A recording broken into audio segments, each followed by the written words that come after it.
Mesdames et messieurs, bonjour et bienvenue à cet entretien que nous allons réaliser aujourd'hui avec Monsieur Coly, qui est le directeur du CAOSP de Kolda, entendez par CAOSP le Centre académique de l'orientation scolaire et professionnelle de l'Académie de Kolda. Bonjour Monsieur Coly. Bonjour. Il est psychologue conseiller. Et aujourd'hui, nous allons aborder avec lui des questions qui sont très spécifiques pour la plupart, à la région de Kolda, à l'Académie de Kolda. Donc, déjà, l'une des problématiques qui revient à chaque fois qu'on parle de Kolda, c'est le problème des grossesses précoces. Donc, en tant que psychologue conseiller, comment vous parvenez à gérer ces problèmes-là et est-ce qu'il y a des moyens de prévention que vous êtes en train de mettre en branle pour éviter ça? C'est vrai, la spécificité de la région de Kolda, c'est déjà d'avoir partagé, en tout cas, la frontière avec 3 pays. La Gambie, la Guinée-Bissau et la Guinée, communément appelée Guinée-Conakry. Alors, ce qui fait qu'aujourd'hui, c'est des brassages au niveau des populations, culturellement, géographiquement, mais aussi surtout sur des aspects sociaux.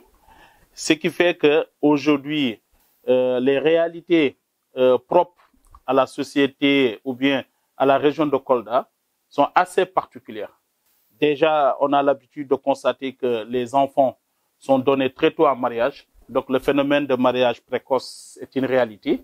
Comprenez aussi que nous sommes en milieu peul, où carrément c'est une tradition à les yeux de donner une fille de 9, 10, 11 ans en mariage. Deuxièmement, j'ai évoqué tantôt le fait que Kolda partage avec 3 pays une frontière commune, fait que aussi nous retrouvons certaines pratiques qui ne sont pas particulières à Kolda. Mais le fait qu'il y ait cette mobilité au niveau des populations fait qu'on retrouve beaucoup de choses.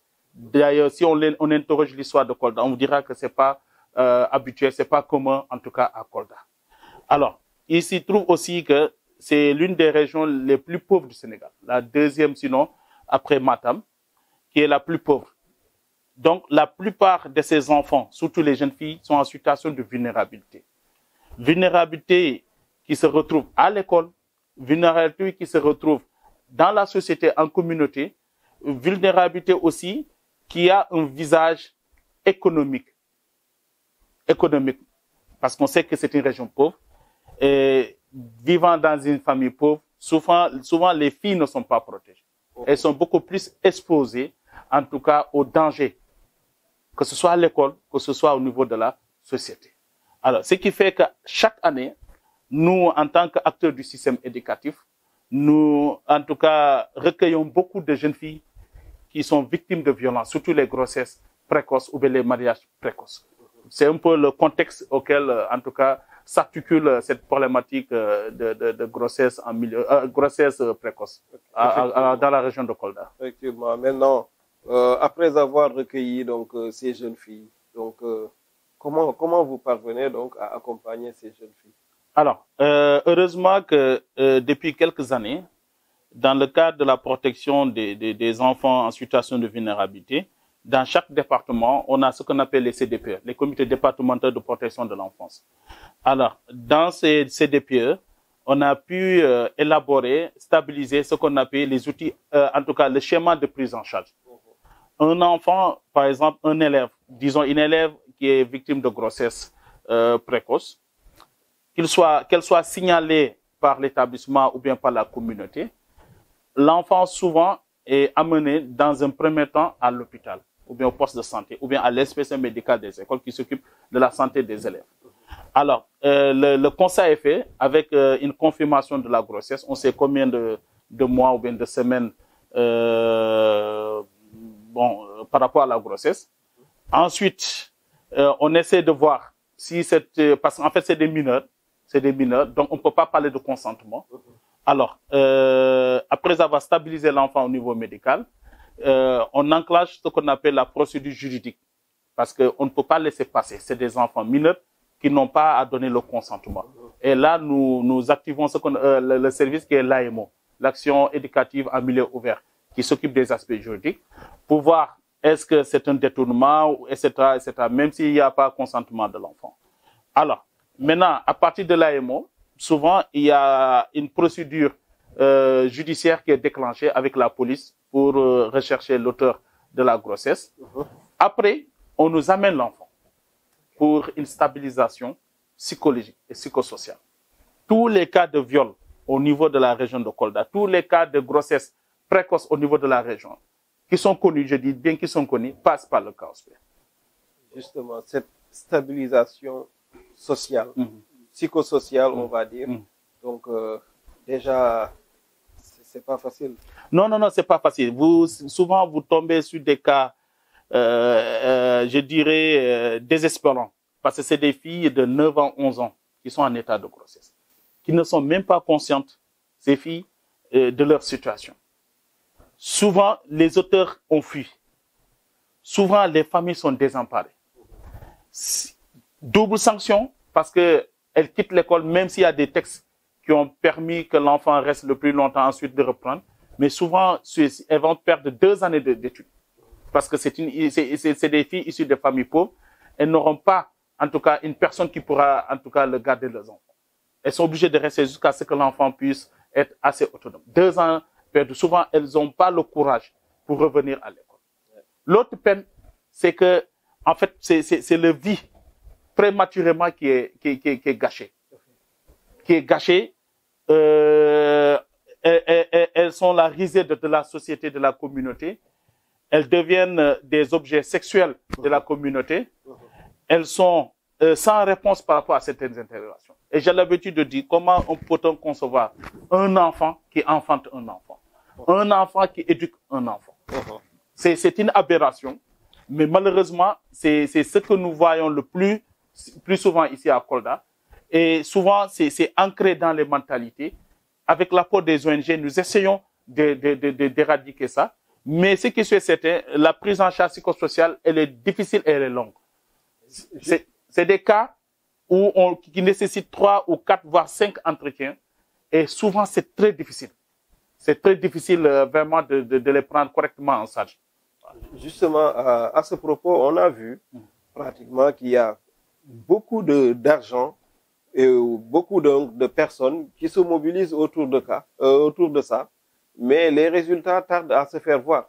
Dans les IF, par exemple, il y a des chargés du genre.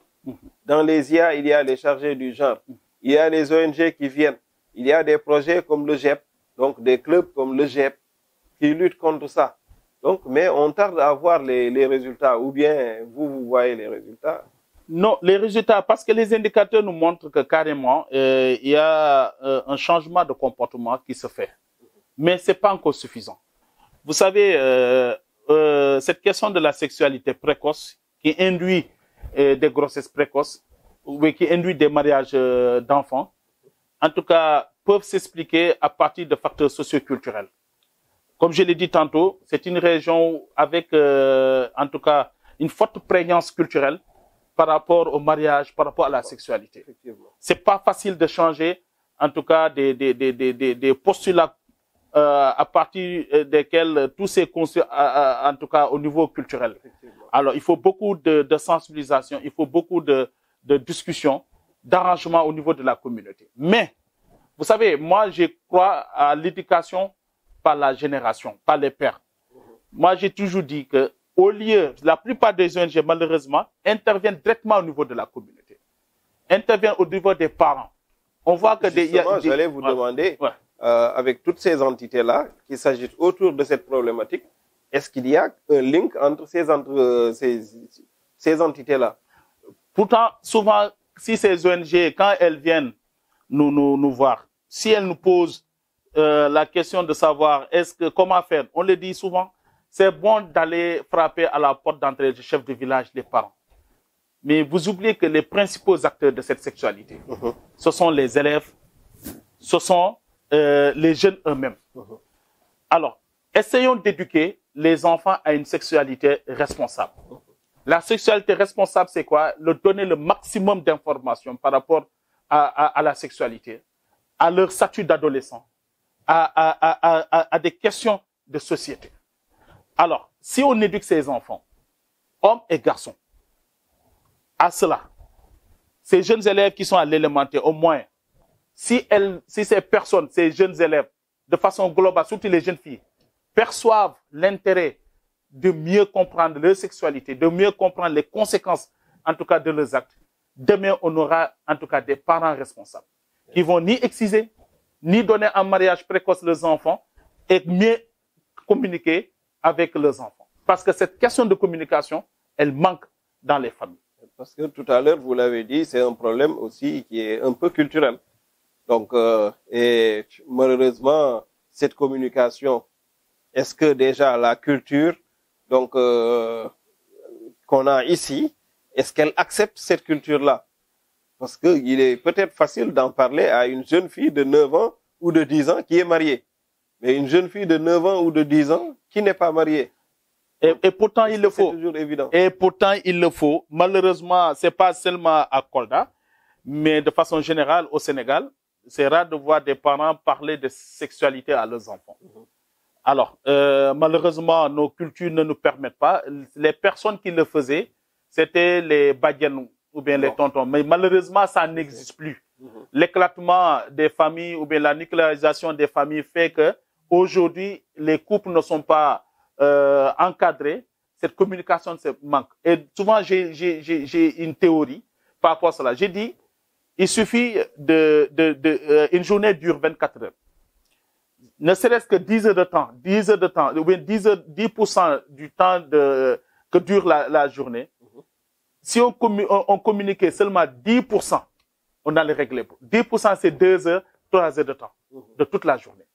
Mais regardez, un parent qui se lève à 6 heures, 7 heures du matin, déjà l'enfant est au lit, ou bien à peine il se réveille. Il rentre à quelle heure? 19h, 20h. Il trouve quoi? L'enfant en train de dîner ou bien se préparer à aller se coucher. Où est la communication? Aucune forme de communication. Même si tu capitalises, ça fait même pas 5 à 10 000, 15 000 de communication. Où est cette plage?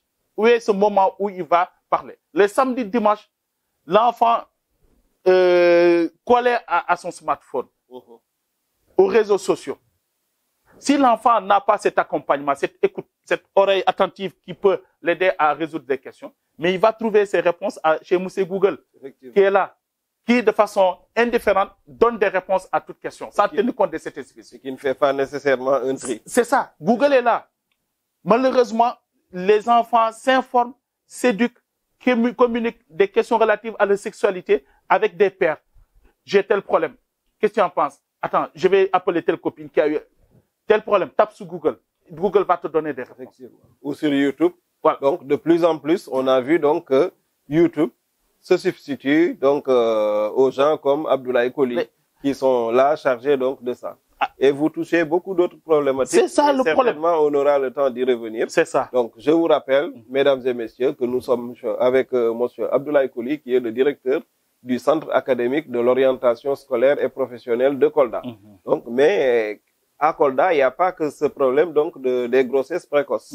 Il y a également d'autres difficultés. On a vu, par exemple, contrairement à Dakar, donc qui est confronté à des effectifs pléthoriques, ici à Kolda, c'est tout à fait le contraire. Donc, dès qu'on sort de la commune, on commence à voir des salles presque vides. C'est ça. Donc, par rapport à ça, comment ça se passe? Les orientations, les réorientations, les affectations?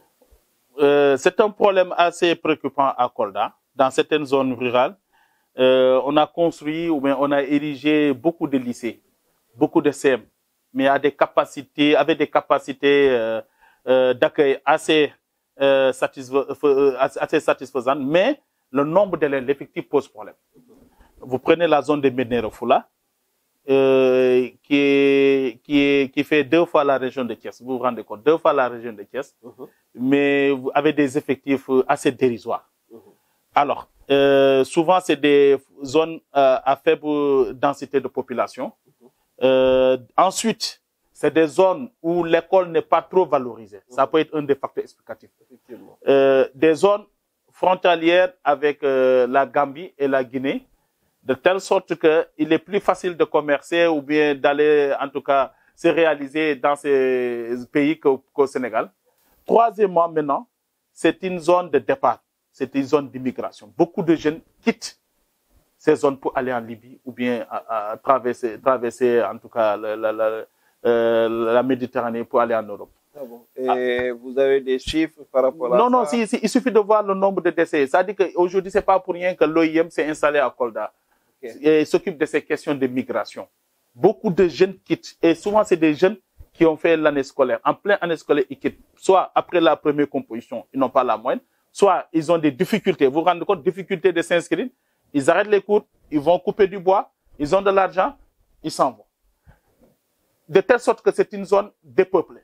Vous prenez le lycée de Médina Foula, qui pouvait accueillir plus de 120, 200, 300 élèves.